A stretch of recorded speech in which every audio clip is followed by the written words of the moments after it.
Hello and welcome to the Daily Comic and Collectible, episode 551. Now today, the collectible of the day is the Funko Toys Marvel Comics animated series Target exclusive Hobgoblin pop vinyl figure. Soaring overhead on his glider, the Hobgoblin is ready to unleash pumpkin bombs. Collect the notorious villain, the Funko Pop Hobgoblin vinyl figure from the Spider-Man animated series before he can do any further damage. This bobblehead, which is approximately 4.43 inches in height, shows the Hobgoblin in full force, riding the Goblin glider and causing destruction. Add him to your collection to keep him out of trouble. Released exclusively through Target stores, comes in a full window display box, and was released by Funko Toys. Now, the comic of the day is Web of Spider-Man, Volume 1, Issue number 94, with the cover date of November 1992. This is part of the Hobgoblin Reborn arc, with story by Howard Mackey, art by Alex Saviuk, and cover by Alex Saviuk. This story is titled Target 2. The story opens in Soho. Mary Jane is woken up by the telephone and discovers that her husband, Peter Parker, has gone out while she slept. The call is coming from Nick Katzenberg, who has been hiding since the mob put out a hit on him. Drunk, he blames Peter Parker for everything that happens and vows that he will kill Parker if it is the last thing he does. Mary Jane hangs up on Nick and wonders where her husband could be. Meanwhile, Spider-Man is out with Moon Knight looking for Nick Katzenberg, who's now a target of the Hobgoblin. As they cross the city, Spider-Man wonders what is up with Moon Knight, as he's wearing different armor and he seems stronger than ever before. However, Moon Knight believes this is all part of some kind of personal crisis. Elsewhere in the city, the Hobgoblin has arrived at one of the dive bars that Katzenberg used to frequent. He demands to know from the bartender where to find Nick, but he refuses to talk. When the bouncer tries to throw Hobgoblin out, the villain easily incapacitates him. This leads to a bar brawl, which the Hobgoblin easily wins thanks to his weapons and mercenary skills. By this point, the bartender is willing to talk. Afterward, the Hobgoblin takes off, setting the bar to blow up. Meanwhile, the Demogoblin has managed to use his mystical link to the spider doppelganger to summon the creature to the prison where he's being held. While elsewhere still, a vault transport slams to a halt when they come upon Hag and Troll as they feed on their current victim. When the guardsmen come out to try and stop them, the pair turn on the guards. By this time, Spider-Man and Moon Knight arrive at the bar that the Hobgoblin had just destroyed. Finding the bartender as he's being loaded into the ambulance, his final words are to inform the two heroes that the Hobgoblin was looking for Nick Katzenberg. Meanwhile, at Nick Katzenberg's apartment, he continues to panic over the hit that was put on his head by Richard Fisk. He picks up the phone to call and blame Peter Parker again. At the Parker home, the phone rings again, and Mary Jane answers it. Thinking it's Nick Katzenberg, she tells him to leave her alone, but quickly learns that it's Betty Brant calling this time. Fearing that something is wrong, Betty offers to come over.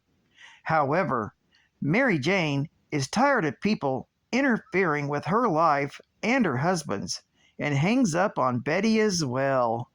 Since Nick Katzenberg's phone call came at the same time as Betty Brant's call, he got a busy signal, so he hung up the phone.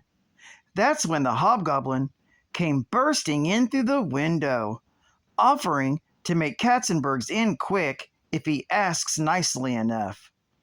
That's when Spider-Man and Moon Knight come crashing in after him. As the battle begins in the small apartment, Nick Katzenberg makes a run for it. The Hobgoblin says that he intends to kill all three of them, Spider-Man just for fun, and the other two in order to gain access into the Foreigners' organization. The ensuing battle starts a fire in the building thanks to one of Hobgoblin's pumpkin bombs. In the confusion, Hobgoblin manages to escape out the window, intent on hunting down Katzenberg. While Moon Knight works to rescue the other tenants of the building, Spider-Man goes looking for Nick. Meanwhile, at that moment, the Spider Doppelganger has managed to free Demogoblin from the tombs. Intending to continue his holy mission, the Demogoblin tells his minion that they will start by eliminating Jason Masondale. At that same moment, Hag and Troll have finished feeding on the life forces of the guardsmen and flee. From inside the ruined transport emerges Venom. Furious that these innocent guards were killed for no reason at all, Venom vows to avenge their deaths by going after their killers. Meanwhile, back at Katzenberg's apartment building, Hobgoblin has cornered the photographer in the burning building. Before he can eliminate his target, though, Spider-Man ambushes him. As the two battle it out, Spider-Man is pinned under a pile of debris. As he's freeing himself, the Hobgoblin moves in for the kill. That's when Katzenberg manages to find some uncharacteristic bravery and strikes the Hobgoblin with a piece of wood. In response, the villain blasts the photographer with one of his energy blasts. Spider-Man then knocks out the Hobgoblin and carries both him and Katzenberg out of the building with some assistance from Moon Knight. With the authorities on the scene, Moon Knight departs to find out what's happening to his body. As Katzenberg is being loaded into an ambulance, the paramedics discover that he is going into cardiac arrest. Spider-Man turns to the Hobgoblin and tells the villain to pray that Katzenberg lives. This story is continued in Web of Spider-Man, issue number 95.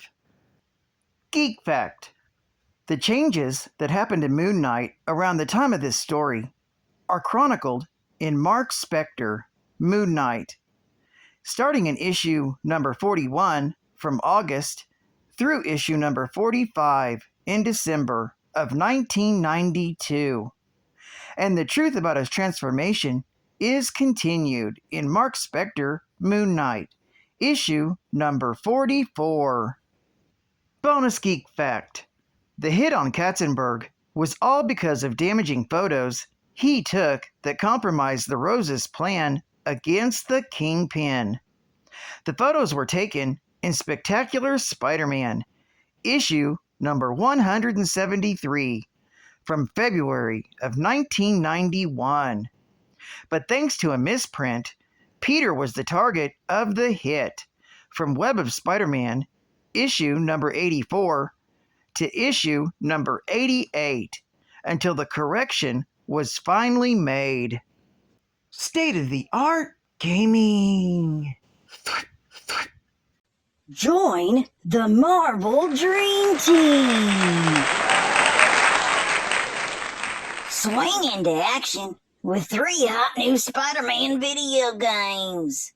Team up with the X-Men for non-stop challenge in Arcade's Revenge. For Super NES, disarm Dr. Octopus's evil plan in Return of the Sinister Six on NES. And in Carnage's Reign of Terror and The Incredible Spider-Man 2 for Game Boy. It all adds up to action so exciting, you'll be climbing the walls. Also on Game Gear. Get yours today. And final geek fact. At the time of this issue, everyone had believed that Richard Fisk had assumed his father's position as the kingpin of crime following his fall in Daredevil, Volume 1, issue number 300, from January of 1992. In reality, as revealed in Web of Spider-Man, issue number 100 from 1993, this wasn't actually Richard Fisk, but his friend, Alfredo Morelli, in disguise, as part of a scheme to take down the Kingpin. If you want to learn more about that story, or learn more about the Web of Spider-Man, issue number 100, check out episode 522 of my daily show. The link will be in the description below. Well, I'd like to thank you for joining me for another Daily Comic and Collectible, and I hope to see you again Thursday. This is Catfan Comics Man, and I'll catch you on the flip.